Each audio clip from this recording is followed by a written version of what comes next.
Muy buenos días, bienvenidos a Punto y Coma. Aunque se piensa que el arte es algo abstracto y alejado de nuestras vidas, esto es falso, ya que el arte refleja precisamente la vida que estamos llevando. De esto hablaremos hoy aquí en Punto y Coma. Bienvenidos.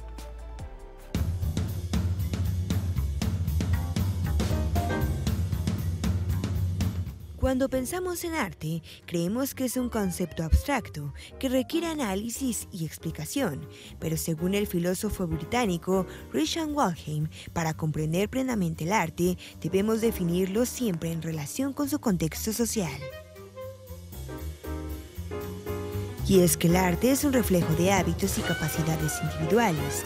Todo artista refleja el mundo en el que se vive, así como sus creencias y experiencias.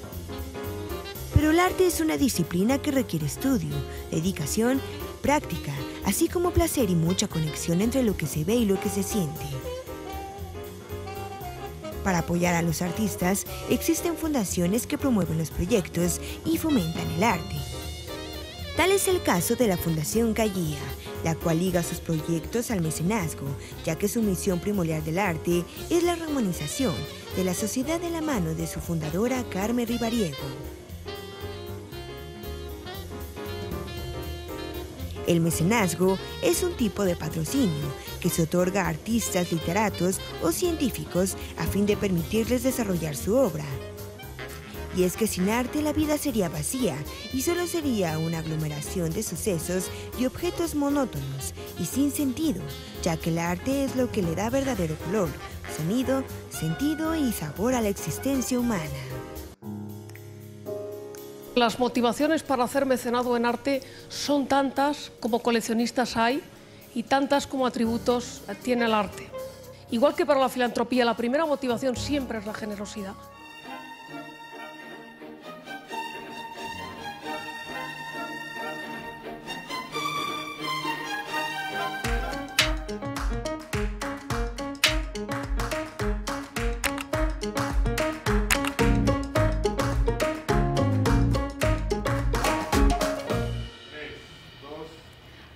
Hola, ¿qué tal? Muy buenos días, bienvenidos a Punto y Coma.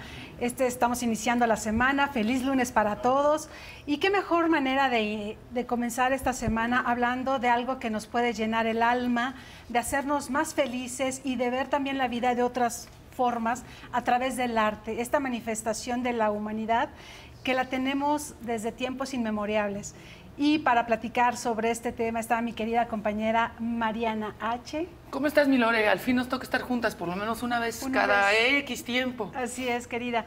Pues, ¿cómo ves esta cuestión del arte? Que finalmente cuando te toca el alma, la vida te cambia. Absolutamente. Eso nos ocurre muchas veces, cada vez más en una ciudad como México, que el arte no necesariamente tienes que ir a las galerías, a los museos, sino que está por todas partes. Pero hay algo muy importante y nuestra experta y nos honra con su presencia nos va a decir la parte no artística del arte, es decir, cómo funcionan los dineros, los espacios, los patrocinios, esas cosas que esos asuntos, digamos que cuando ya tenemos alrededor de nosotros la gran exposición, antes vino un proceso larguísimo que poco tiene que ver con el arte y el disfrute del mismo, ¿no? Así es, y qué mejor que para platicar sobre este tema que Carmen Rivariego. Ella es presidenta de Calia. Bienvenida a México. Hola, buenos días. Muchas gracias. Ella es presidenta de Calia. Es una fundación que está dedicada justamente a la asesoría, al arte, a las colecciones. Cuéntanos sobre Calia. ¿Y qué significa Calia? Yo me sé el significado, pero quiero que tú se lo platiques a la gente.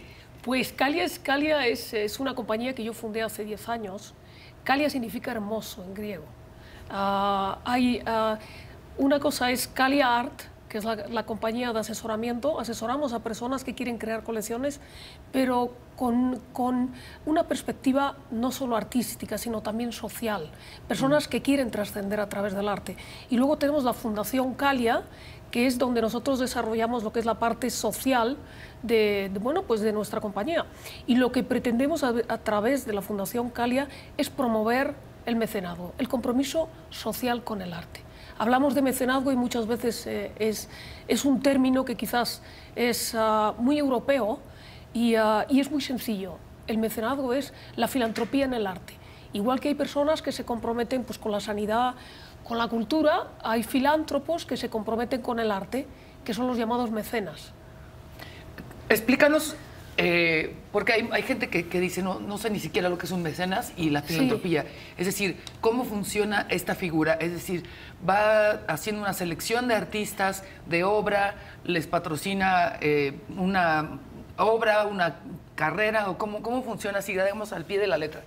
Pues un mecenas, si lo llevamos a la historia, un mecenas fue, por ejemplo, la familia Medici, en el Renacimiento, fue, por ejemplo, Francisco I para Leonardo da Vinci, y son personas que apoyan a los artistas, que les ayudan a desarrollar su trabajo. Entonces, pues, llevado a hoy en día, pues grandes mecenas, tenemos, si citamos en México, tenemos a Eugenio López, que ha creado un museo para compartir su colección. Tenemos a Carlos Slim, que ya ha creado, pues tiene 3 proyectos museísticos donde comparte su colección, donde se organizan exposiciones, donde se organizan, bueno, pues charlas, conferencias. Tenemos, por ejemplo, a Agustín Copel, que también apoya al arte, tiene su colección privada que la exhibe al público, apoya también a artistas y eso es un mecenas, es una persona que apoya en el desarrollo del arte. Y puede ser, digo, estás mencionando a gran escala, pero si hay gente, por ejemplo, que tiene, no sé, me puedo imaginar a Nina Menocal, que también apoya a ciertos artistas emergentes, o algunos, o a Ronis, creo que también Leticia Ronis, que no necesariamente tienen el gran museo ni las posibilidades, pero a lo mejor tienen una pequeña galería de exhibición y ahí pueden poco a poco ir apoyando a los artistas para que no piensen que... Para que sus padres, ¿no? Digamos que artistas emergentes piensen que este pobre se va a morir de hambre con sus cuadritos. No, aquí hay un talento y te voy a apoyar con lo que a mí me corresponde o lo que pueda hacer, ¿no? Mariana, hay miles, cientos que están buscando, artistas que están buscando una oportunidad y que están pagando por los principales mercados del arte, que son Nueva York y son Londres. Muy pocos lo van a conseguir. Entonces, efectivamente, cuando el papá dice, ¡ay, mi hijito, que se va a morir de hambre! Efectivamente, lo más probable es que se muera de hambre o que tenga que hacer otras cosas para ganarse la vida. Un mecenas es un padre, es un padre. Cuando está apoyando a su hijo a que haga la carrera, cuando le está comprando los pinceles, cuando le está comprando los primeros lienzos, los vecinos, los amigos del padre que están ayudando, ¿no? Al artista. Y hay, efectivamente, los galeristas seleccionan a una serie de artistas en los que creen, que dicen, oye, pues este artista tiene las cualidades para salir adelante, ¿no? Para funcionar. Porque también hay que tener en cuenta que al final un galerista lleva un negocio, tiene que abrir la persiana cada día de su negocio y cerrarla y pagar las nóminas, pagar las facturas, con lo que tiene que elegir bien. Tiene que elegir bien a los artistas sobre los que va a apoyar. Me hablabas de Nina Menocal.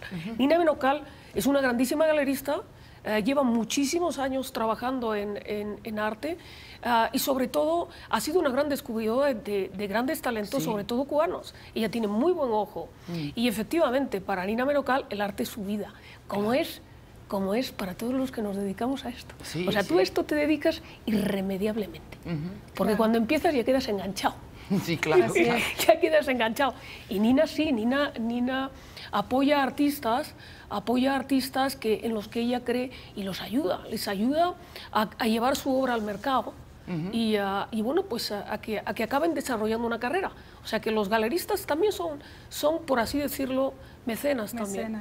Claro, y eso es lo importante, ¿no? Descubrir ese talento que hay muchísimo en todas partes del mundo y que merece la gente estar cerca a esas manifestaciones diversas, ¿no? Porque finalmente el filántropo pues tiene amor al semejante, ¿no? Ese es uno de los elementos principales, ¿no? De un filántropo, ¿no? El amor al semejante y ayudarlo. Y en el caso de mecenas, apoyar al arte y a las letras, ¿no? Pues mira, te voy a decir, yo trabajo en arte, el arte es mi vida, yo desayuno, como, ceno arte, escribo de arte, es mi vida entera. Y además tengo el privilegio de que lo comparto con mi marido, porque nuestra empresa es una empresa familiar. Y cuando nosotros decidimos, pues yo creo que todas las personas debemos, aparte de la actividad que hagamos, debemos de tener una razón filantrópica. Una razón filantrópica y una manera generosa y buena de comprometernos con la sociedad. Sí. Mi marido y yo decidimos hacerlo a través del mecenazgo y creamos la Fundación Calia, porque antes lo comentabas tú en la introducción, nosotros creemos firmemente que el arte es una gran herramienta para transmitir los valores de nuestra civilización. No hay valor más humano que la compasión, y el arte va de eso. O sea, el arte al final va del encuentro con el otro, a través de las emociones, a través de los sentimientos. Y cuando tú te encuentras con el otro, te puedes sentir uno con el otro, y juntos uno con la humanidad entera. Entonces, el arte, pienso que tiene esa capacidad, y además el arte, si quieres, también es una forma de vivir bonito. Vivir bonito es algo de Nina Menocal. Y yo conversé una vez con Nina Menocal y me dijo, no, es que hay que vivir bonito. Y es una forma de vivir bonito y de ayudar a que el mundo gire enamorado. Entonces... Y tenemos que hacer una pausa, pero también también el arte nos muestra a veces el horror, la parte oscura de la humanidad, y eso también a lo mejor no es bonito, pero eso también es humano y es necesario, y a través del arte qué mejor herramienta que un Guernica o que obras literarias, todas que dices, ok, no es que sea bonito, pero es sublimar de alguna manera algunas cosas que nos rodean también, ¿no? Exactamente, Viven. Finalmente el ser humano es de claros y oscuros, que eso también se ve reflejado en el arte, pero vamos a hacer una pausa y regresamos inmediatamente aquí a más en Punto y Coma. Ya estamos de regreso, todavía tenemos tiempo para seguir bombardeándote con preguntas con respecto al arte. Hablabas tú también de la parte social de Calia. ¿A qué parte se enfocan? O sea, ¿cuál es el trabajo que tienen directamente con lo social? Toda la parte social la hacemos a través de Fundación Calia. A través de Fundación Calia, la historia de Fundación Calia es muy hermosa, porque la idea surgió hace 10 años con un libro que yo quería escribir. Yo quería escribir un libro porque yo me preguntaba de aquellas hace 10 años qué es lo que lleva a una persona, a un empresario, a compartir su riqueza, fruto de tanto esfuerzo y de tanto sacrificio, con los demás. Entonces, bueno, pues agarré mi maleta, mi mochila y mi ordenador y me fui a viajar por toda Iberoamérica, a conversar con los grandes mecenas y con los grandes filántropos.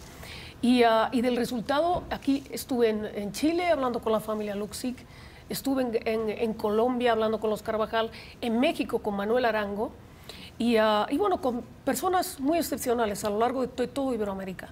Y el resultado de aquellas conversaciones fue que dio con el título del libro. El título del libro es La suerte de dar, porque todos coincidían en que los afortunados se sentían ellos por la enorme satisfacción que les producía el hecho de dar. Claro. Entonces, de ahí también pude ver qué es lo que la forma de ser que tenemos los iberoamericanos, hablo de los españoles y de los latinoamericanos, la forma que tenemos de enfrentarnos a la filantropía y a las personas que dan. Y es muy curioso, porque en Estados Unidos un empresario que empieza en un garaje se convierte en una de las personas más ricas del mundo, y además de eso dedica el resto de su vida a erradicar la polio en África. Es un héroe. Claro. En Iberoamérica, esa misma persona muchas veces es sospechoso. ¿Por qué dará? ¿Qué motivaciones tiene que dar? ¿Querrá lavar su imagen? Eso es algo que así somos los iberoamericanos.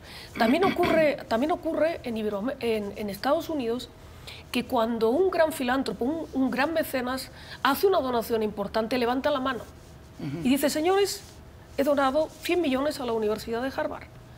Esa misma persona, para que el resto siga su ejemplo. Por eso Estados Unidos también tiene muchos claro. filántropos. Claro. Empezando por el famoso Rockefeller, ¿no? Exactamente. Ese mismo filántropo en Iberoamérica tendería a callarse. ¿Por qué? Porque muchas veces criticamos a estas personas.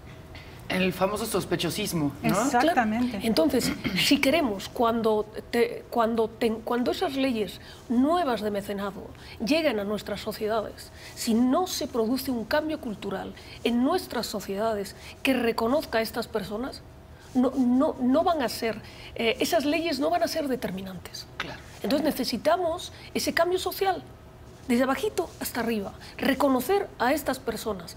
Y los premios iberoamericanos nacieron de eso, de esa necesidad de reconocer a estas personas que comparten su riqueza con los demás. Y bueno, pues son los premios iberoamericanos de mecenazgo que ya han hecho su 5ª edición, sí, hace unos días, y en la que se reconoce a 2 mecenas, uno español y otro latinoamericano.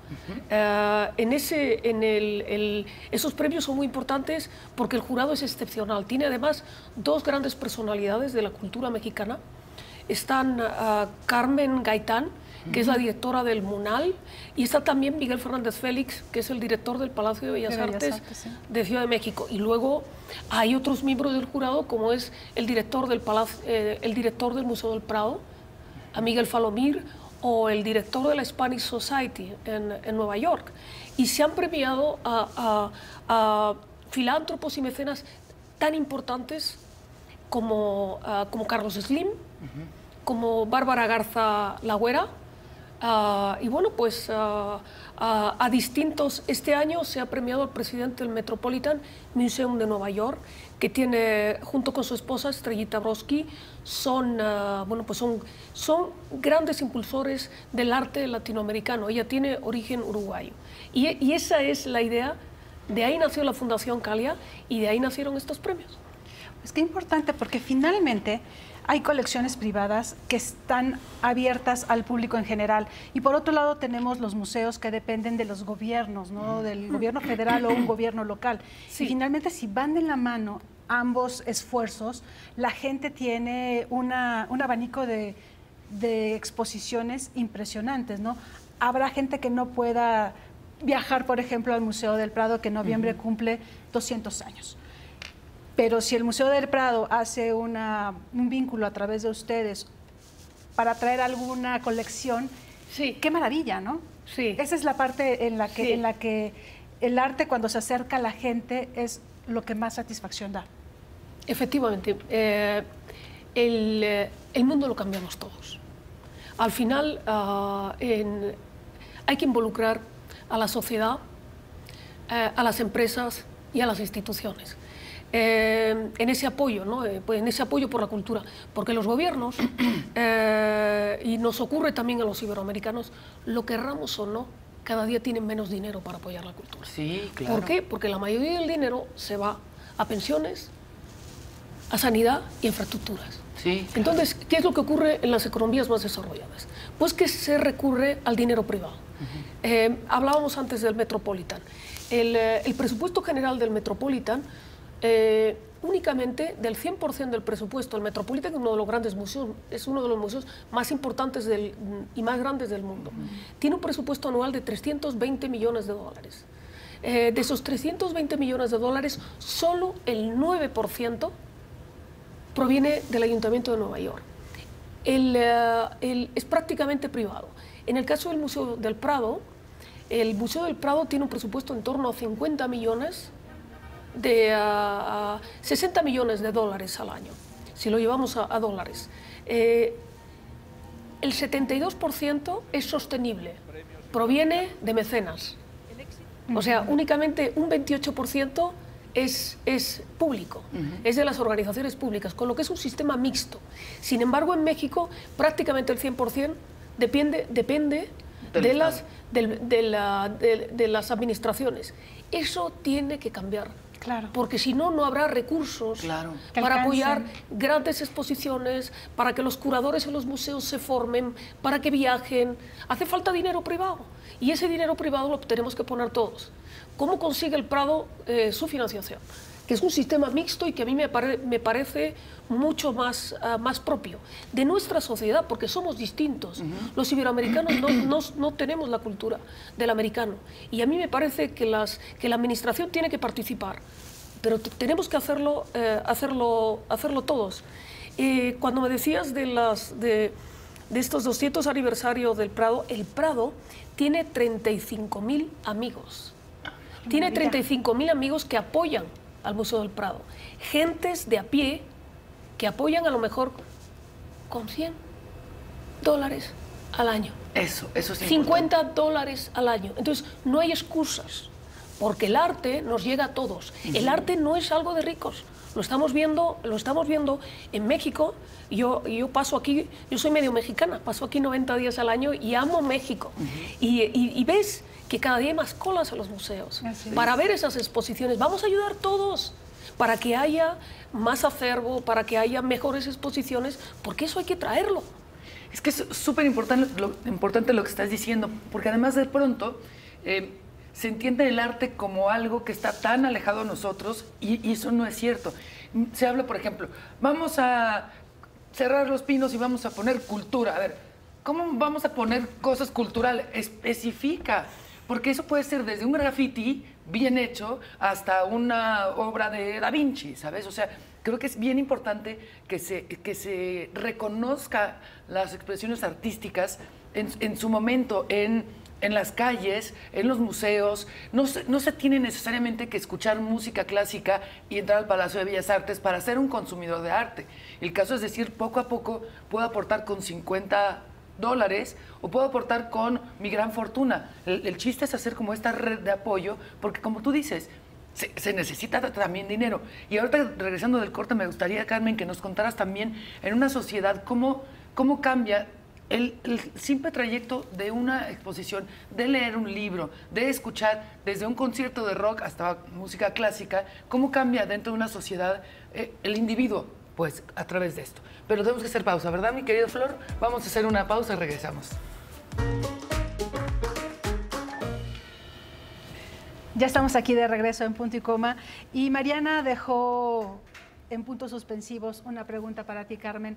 El arte, ¿cómo impacta en lo social? ¿Cómo nos acercamos al arte, a cualquier manifestación artística, sea una obra de arte como una pintura, una escultura, la literatura, la música? Un disco de los Beatles, o sea, no se vaya tan lejos, no tiene que ser... Sí, no. Sí, de hecho, tú decías los graffiti, ¿no? Que es una expresión popular, bien o mal hecha, finalmente está reflejando el sentir de alguien que está plasmando en las paredes, ¿no? de alguna calle, algo que está sintiendo. ¿Cómo nos beneficia, cómo nos cambia el espíritu? Porque, por ejemplo, yo cuando vi la Gioconda, yo pensé que era algo espectacularmente enorme, ¿no? A todo el mundo le pasa lo mismo. Pero cuando llegué y la vi, o sea, de verdad se me salieron las lágrimas. Neta. Una cosa así chiquita me causó, no sé, algo, y es porque la más conocida, ¿no? Pero fue algo increíble, ¿no? Bueno, yo cuando vi el David de Miguel Ángel no te puedo contar lo que sentí. Puta, todavía lo recuerdo. Entonces, porque te mueven, o cuando escuchas una pieza musical, claro. Sí. que te llega a las fibras y lloras sin que te des cuenta. ¿Cómo tiene esta esencia, la cultura, el arte en las personas, en lo social? Te voy a decir, el arte al final, mira, ocurre, es algo muy subjetivo, porque las dos podemos leer, o las tres podemos leer la misma novela, y nos vamos a emocionar en momentos distintos de la novela, en párrafos distintos. O puede que tú te emociones y yo no me emocione. El arte al final es un encuentro de emociones entre el artista y el espectador. Entonces depende mucho de la experiencia vital de esa persona, de lo que ha vivido a lo largo de su vida, de ese almacén de emociones y de sentimientos y de recuerdos que tiene dentro. El arte, ¿cómo se enfrenta uno al arte? Al arte hay que enfrentarse con total tranquilidad, con la mente abierta y sabiendo que uno es único. que lo que realmente nos hace humanos es único. Y somos únicos porque sentimos cada uno diferente. Entonces, cuando no necesita uno una formación extraordinaria para ir a visitar una exposición, a uno le mueve una obra de Kandinsky o no le mueve, o le mueve una pieza de Leonardo o no le mueve. Y está bien. Y está bien, claro, igual que la música, igual que uno se conmueve escuchando a Wagner y otros pues se conmueven escuchando a los Beatles. Es igual. Lo importante, y es la misión primordial del arte, es conmover, es emocionar, es ese viaje interior que se produce a través de la emoción, a través de los sentimientos. Cuando uno contempla una obra de arte en todos los soportes, no importa que sea literatura, que sea música, que sean artes plásticas, y le provoca que se le ponga la piel de chinita, como tú decías antes, esa emoción al final que te lleva a un viaje interior, a lo más profundo que hay en nosotros, que es lo más humano. Y ahí se produce un clic, una especie de break, de despertar. Y el arte es para todo el mundo. ¿Por qué? Porque todos vivimos en la misma vorágine. En las sociedades más ricas nos pasamos la vida trabajando. Cuando no estamos trabajando, cuando no estamos produciendo, estamos consumiendo. En las sociedades, para vivir en esa sociedad de consumo en la que vivimos, en las sociedades más pobres, a veces trabajando de sol a sol, no llegan a cumplir con las necesidades más básicas. Sí, sí. Al final todos somos robots, claro, robots, y los robots no están vivos. ¿Cuál es la misión del arte? La misión del arte es ese clic que se produce en nosotros, que nos recuerda que estamos vivos, que sentimos, que somos capaces de compadecernos de los otros, de sentirnos unos con los otros. Eso es el arte. Entonces a cada uno nos conmueve algo distinto. Me hablabas, yo en cuanto a lo que es arte y a lo que no es arte, sí tengo mi apreciación. Muy bien. Yo creo que yo he dedicado una gran parte de mi vida a conversar con artistas, con los grandes artistas. Vivo en un museo, o sea, mi vida la desarrollo prácticamente en museos. Y sí hay unas premisas, lo que son las premisas de la creatividad. Decías, arte mejor hecho a arte peor hecho. Hay una anécdota en un libro de Tusquet preciosa. No me acuerdo, tengo una memoria horrible con el jet lag, terrible también, pero sí me acuerdo de la anécdota. Dentro de las premisas de la creatividad hay una que coincide en todos los grandes genios de la historia, que es el ánimo de perfección. Hay en ese libro de Tusquet, a ver si me acuerdo cómo se titula, de aquí a que terminemos la conversación, hay un arquitecto que se llama Jungent, que ha diseñado un edificio. Entonces, es un arquitecto inglés. Y llega a ver la obra y habla con el maestro de obra, y entonces le enseña los planos, le enseña las cosas, y en la parte posterior del edificio, en la parte de atrás, el maestro ve que hay una falta una falta de simetría entre dos ventanas. Y entonces le dice al maestro de obras, aquí hay una falta de simetría entre esta ventana y esta otra ventana. Y el jefe de obra le dice, no se preocupe, maestro, porque realmente esta parte da atrás, nadie la va a ver. Y entonces el arquitecto Jungent dice, se confunde usted, Dios lo ve. Ándale. Dios lo ve. Entonces hay un ánimo de perfección. Sí, el arte tiene que estar bien hecho. Hay unas premisas. El artista auténtico es el artista honesto. Ese artista que va a dar de sí mismo lo que lleva dentro. Tiene que ser auténtico. No vale todo. O sea, no vale yo llego y hago cualquier cosa y esto es arte porque yo quiero ser artista. No. Estoy de acuerdo. Tiene que haber un rigor, tiene que haber una autenticidad, tiene que haber un ánimo de perfección, tiene que haber algo detrás del arte. No todo vale y no todo es arte. Yo con eso sí soy muy exigente.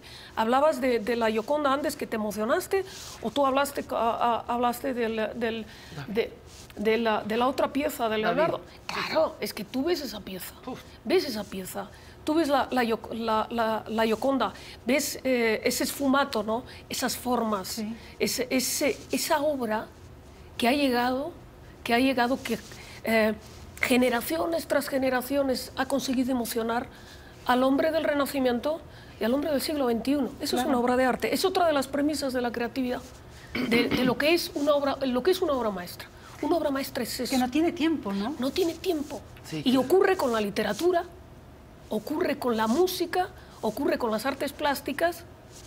Entonces, para mí es una obra maestra aquello que sobrevive, aquello que te emociona a ti y emocionó a la gente en el siglo XIV o siglo XV. En este país, que tú conoces bien, que tú quieres igual que todos nosotros, pero hay una frase que yo no soporto de políticos, de todos los partidos, de todas las edades, los vieja guardia, nueva guardia, porque se ha puesto muy de moda, que es fortalecer el tejido social. Ah, suena muy bonito. A ver, explícame, ¿cómo? ¿Haces ejercicio? A ver, explícame cómo fortaleces el tejido social. Y yo pienso que se empieza por cosas así. A ver, no quiere decir que si una banda de narcotraficantes va a una exposición, se vuelven buenos. Eso es un absurdo. Pero si va a una familia, tienen un tipo distinto de conversación, experimentan un tipo de emoción distinta, tanto ir a ver una película. O sea, el tema del último año en este país ha sido una película, ¿no? Que es Roma. Digamos, esos pasitos, esas pequeñas iluminaciones, de acuerdo a lo que a ti te guste, lo que a ti te conmueva, a mí me parece que justamente hace una sociedad que tiene ya otro tipo de sensibilidad, de percepción o de plática, incluso dentro de una misma familia, ¿no? Esos son como esos pequeños, grandes pasos que digamos, se dan en la práctica, no nada más en el discurso del político que no tiene la menor idea de qué es fortalecer ni tejido, ni social, ni cómo hacerlo, ¿no? Mariana,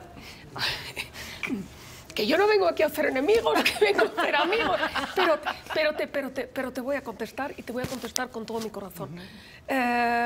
Mira, cuando hubo los atentados del Bataclan, ¿te acuerdas? Bueno, pues cuando ocurrió aquella tragedia, que estos terroristas mataron a tanta gente, se decía que había habido, que estos terroristas, que estos asesinos habían tomado una droga que inhibían la empatía, que no sentían.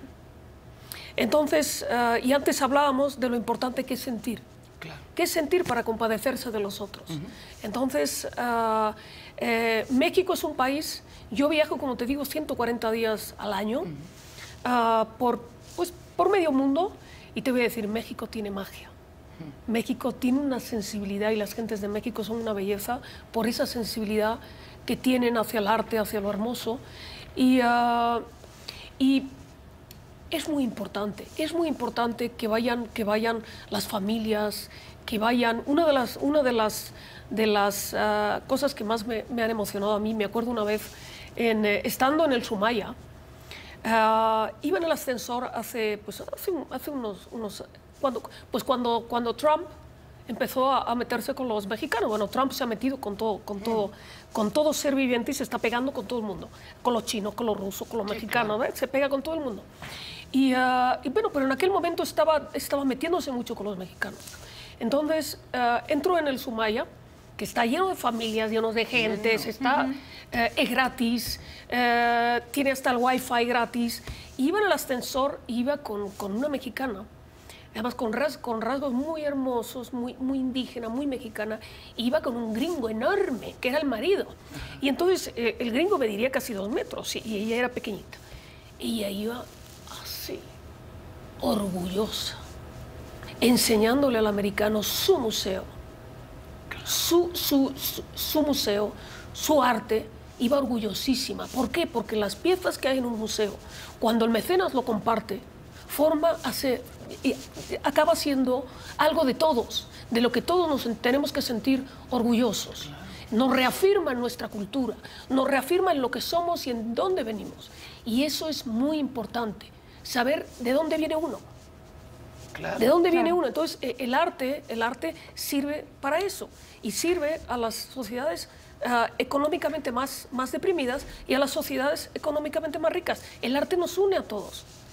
Sí. Pues ahí tienen este sentir de Carmen Reviriego. Vamos a hacer una pausa y regresamos con más aquí en Punto y Coma.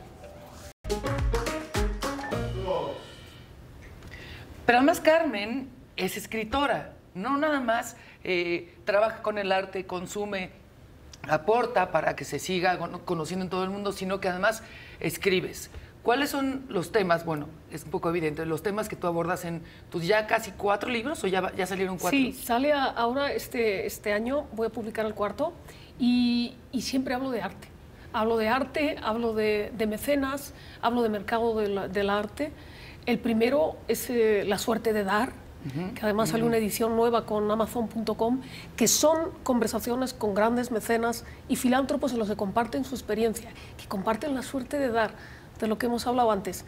Otro que está publicado aquí en México con el grupo con Paidós, con el grupo Planeta, que además, fíjate que ha sido uno de los libros más leídos aquí en México por gente que ha estudiado arte, que tiene inquietud en el arte, y es El laberinto del arte.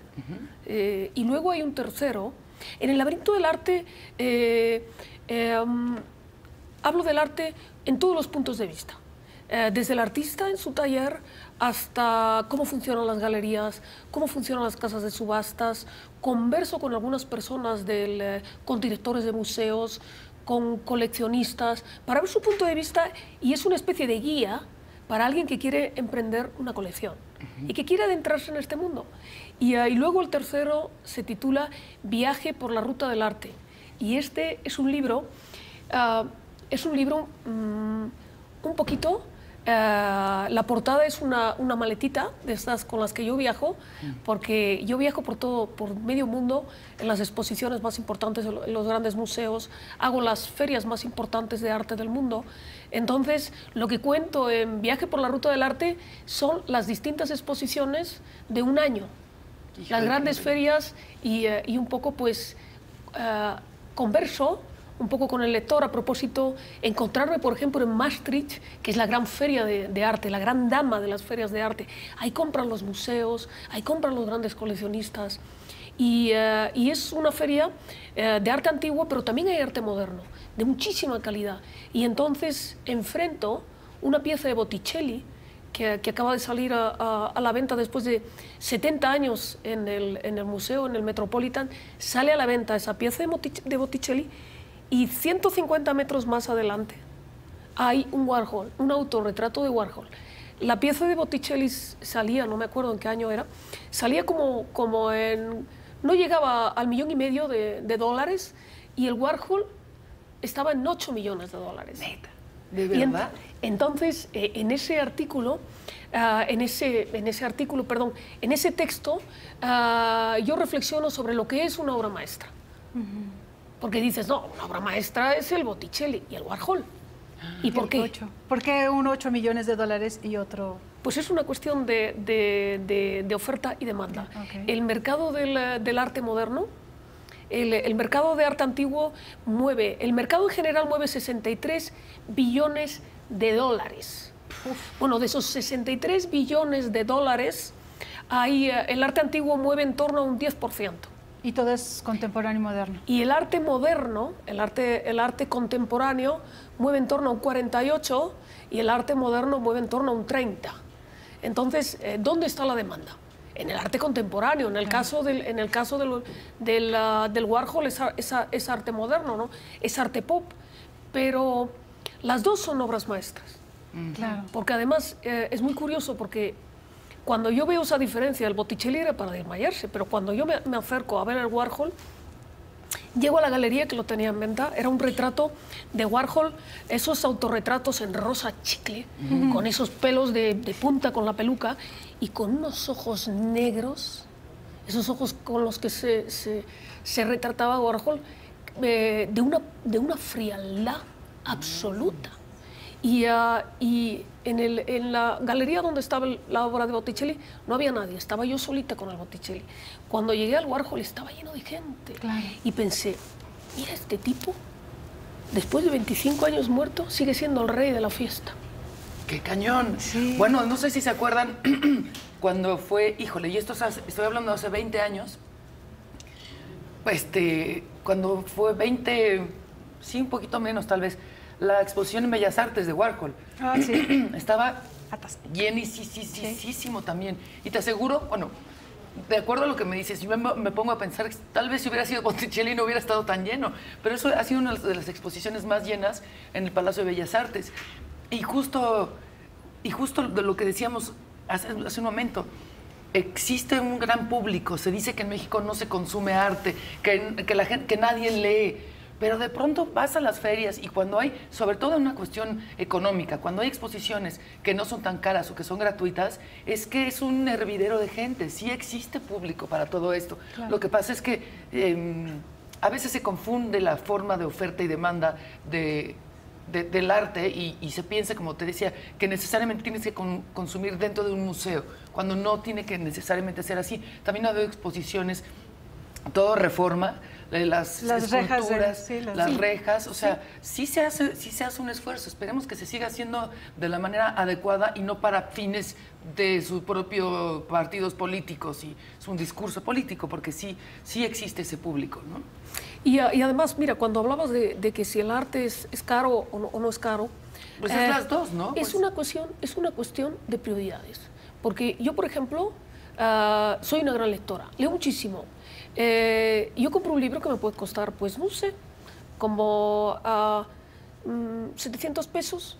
Puede costar un libro, 700, 800 pesos. Y me siento en mi sofá, me pongo a leer, a hacer anotaciones. Y a lo mejor me entretengo con ese libro una semana. ¿Hay forma de ocio más barata que la lectura o la cultura? ¿Cuánto cuesta tomarse bueno, pues no sé, unas copas, cuando uno sale por ahí, bueno, tremendamente en mi caso, muchísimo más que eso. Porque, no, pero claro, prioridades, ¿no? Claro, son prioridades, la cultura no es cara. Y además hay que apoyar, hay que ayudar, porque hacer esas grandes exposiciones, me decías antes, es caro, es costoso. Claro. Hay que ayudar y uno ayuda con su entrada. Exactamente. Claro. Entonces cuando uno ayuda con su entrada, que piense que está haciendo mecenazgo, claro. que está apoyando. Claro. Que está apoyando a la cultura y que está ayudando que esas grandes obras vengan a México y se expongan en los distintos museos mexicanos. Y es verdad, año a año va habiendo cada vez más colas para entrar en los museos, en las grandes exposiciones. Y eso es una bendición. Absolutamente. Corte y regresamos aquí a Punto y Coma.